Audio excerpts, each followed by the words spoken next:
He is Craig, now Lord Mackinlay, a Conservative peer, and joins us. A very good morning to you. Good morning, Julia. Good to be back on. I'm just checking that you are surviving in the heat, because the BBC thinks it's touch and go for most of us. Well, yeah, let's get some more, red and black on those weather charts, so it frightens us even more. I think most people would say, lovely, it's August, children are off, let's enjoy the good weather. Yeah, well, like normal people, like what we always did for years until the propaganda started. Yeah, funny that. Right. Let's start with, well, obviously an awful lot of people wanted to come to our shores for our wonderful climate now. That's probably why we've got, we understand as of today, 50,000 plus migrants arriving since Keir Starmer became Prime Minister. He smashed the gangs. Hasn't gone quite as well as perhaps he hoped, with a 48% increase, so almost a 50% increase in the number of migrants arriving in our country. What do you make of that figure? Well, we got lots wrong. We've got too many pull factors, and it was interesting to note the leader of the Conservative Party, Kemi, just yesterday said we should perhaps be looking at that accommodation. I mean, what's not to like? Four-star accommodation in the centre of London, 3 square meals a day. No matter how cold it is, you're going to be kept warm.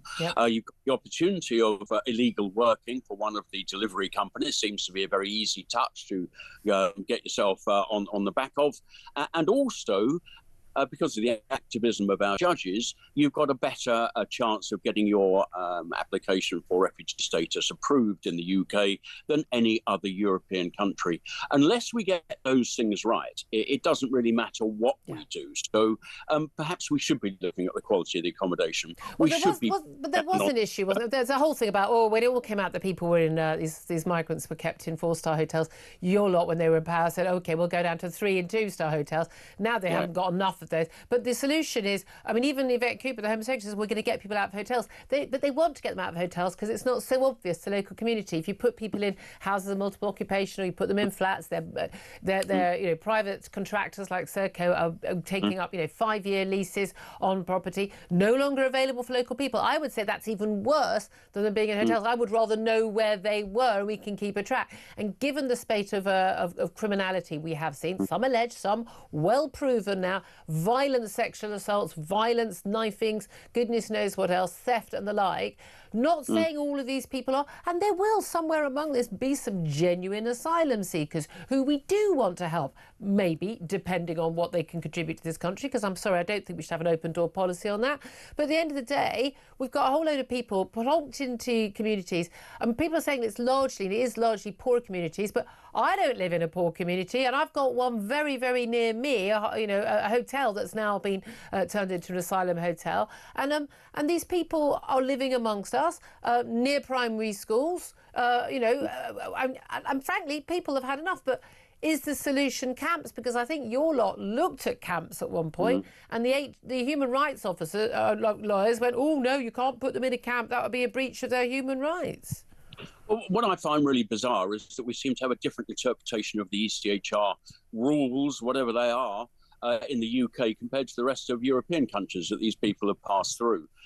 That's what I've never understood. Why is the likelihood of getting asylum claim higher in the UK than, say, in Spain? Why is it that we take more notice of the what they call the judge in pyjamas Rule 39, whatever we think of that, in the UK than any other countries? In Germany, they only comply with 60% of those. In Spain, only 40%. The UK, 80%. Of course, all meant to be the same backdrop. So, the desirability of the UK should be no more than any other country. So we're doing something wrong. Now I've got an idea. Perhaps the French might allow to be... Oh, sorry, the line's cutting out a little bit there. Hopefully, shouting, smash Craig, the gangs on the beaches of France. Maybe that is what is missing. Craig, you just said you had an idea. Just missed the beginning of that because the line went. You said your idea is what should the French do? I said, let's have some loudspeakers on the beaches of northern France shouting out Yvette Cooper's voice saying, we're here to smash the gangs, because the obviously not listening.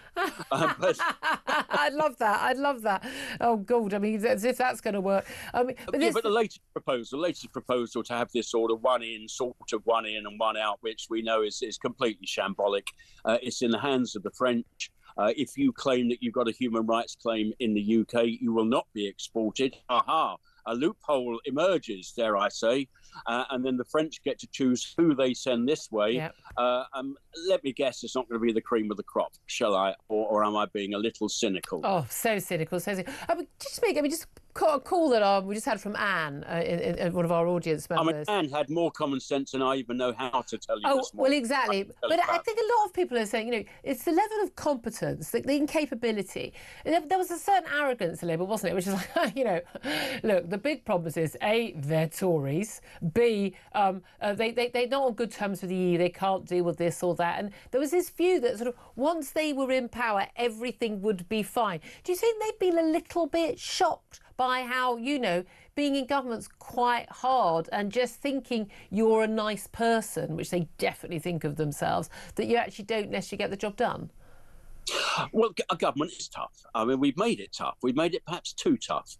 We have created a labyrinth of rules and regulations. I was reading a piece the other day, very interesting. It was Churchill, just after the war, said if a country has more than 10,000 laws, it becomes ungovernable. We have created 100,000 statutory instruments since the war, and then we wonder why we are looking fairly ungovernable. Yeah. I mean, just looking at something like the a labyrinthine act that we should never have seen the light of day. I think it was the last phases of that while I was in hospital, so I can sort of claim clean hands on that. Yeah. Was the Online Safety Act. Yep.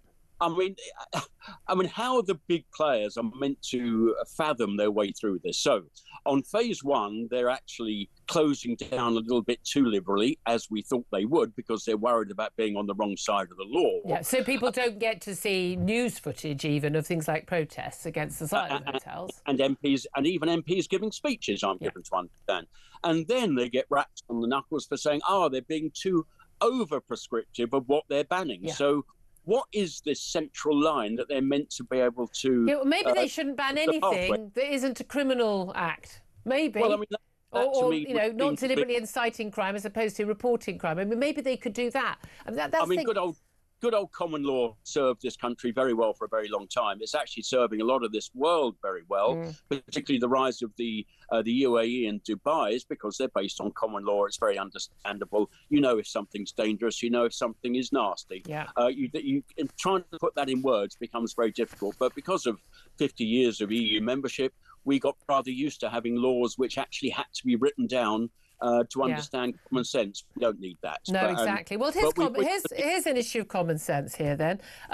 We've got a shopkeeper, Rob Davies, running the Run Ragged Vintage Shop in Wrexham in North Wales. He puts a notice up in the window telling shoppers some cabinets were locked against theft. And he basically said because of scumbag shoplifters.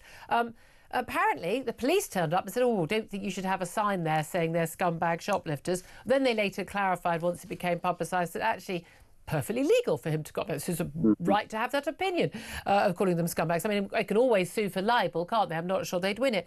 But Sir Keir Starmer's press office was asked yesterday whether he would call shoplifters scumbags, and apparently he would not.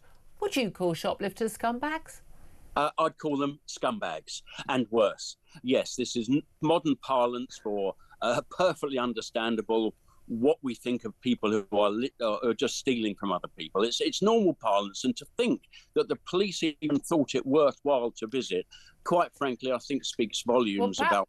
Perhaps if they bothered to visit when there was a scumbag shoplifter in the shop, then we wouldn't have such a problem. Well, you're absolutely right. Now, I mean, there's lots of things in this space. The whole issue of non-crime hating incidents where people are getting knocked on the door for exercising their free will as they should be allowed to. I mean, this is a descent into a chaotic Britain. And I have been asking myself for some time, where are the police when we need them? And I'm afraid they have little time for anything else. But there was something very similar came out just yesterday, and this was the Information Commissioner's Office. Yeah. The office that should be able to interpret data and how it should be used, pictures and everything else. Now, they're saying it may not be appropriate to put photos up of people who have been shoplifting in shops. Now, what does that mean? Yeah. It might be appropriate sometimes. It might not be appropriate other times.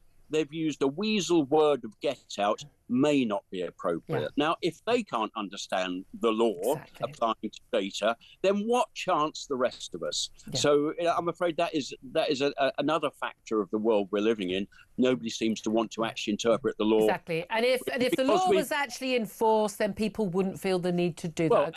I'm going to have to leave it there. Too much law. Yeah, well, too much. No, I don't mind us having law as long as we enforce them. We enforce the wrong ones, like that. Craig Mackinlay, Lord Mackinlay, thank you so much for joining us, for a lovely tree-lined background there. A Conservative peer, of course, former Tory MP. Tom Slater, come back in on any of you want to come back in on any of those topics? No, I think one of those points about the question of law and the question of the way in which it can be wielded against people quite tyrannically. It's often not even what is in the legislation itself. I mean, one thing, if you look at all of these cases of the police showing up to intimidate, whether it's a shopkeeper for calling people scumbags or whether it's, parents for complaining to their school, the thing you see time and time again is that they've actually not committed any crime. They haven't actually fallen foul of any of the many tens of thousands of laws. Or misgendering someone by correctly using the right pronouns. Absolutely. There's been cases of people being dragged through the courts, even getting to the point of conviction. In the case, there was a woman called Kate Scotto a few years ago. It's not a crime to misgender someone, but it was effectively kind of cooked up on... Using correct grammar isn't a crime. And it ends up having to be overturned at appeal. But this is the problem, is that maybe when the law is such a kind of thicket, when there's so much of it, when it's so vague and broadly defined, it can be wielded there is a against problem. people. Things like non-crime hate incidents, they're not in the courts, and there's 60 people a day questioned by police about those. I think the problem is the police and the police chiefs, and the whole justice system, which has just gone completely mad and woke, and is more, again, like with the migrant issue, more concerned about people knowing about or talking about migrants in hotels than the fact that these people are in hotels, already crimes that may or may not have been committed by people in those hotels. They're always at the wrong end of it. Like, why are you angry? If a shopkeeper is having to put a sign up about scumbag shoplifters and having to put stuff away behind locked cabinets, the solution to that is not take the photos down or whatever, or tell him not to say scumbag shoplifters. The solution is stop the shoplifting. I mean, we're always tackling the wrong end of the problem, and I think that's where people have gone, we're done now, we've had enough, we want some zero tolerance. And we don't, if there's going to be a load of laws, can we at least enforce the ones that we really care about? Things like, theft and things like that. That's what people care about, isn't it?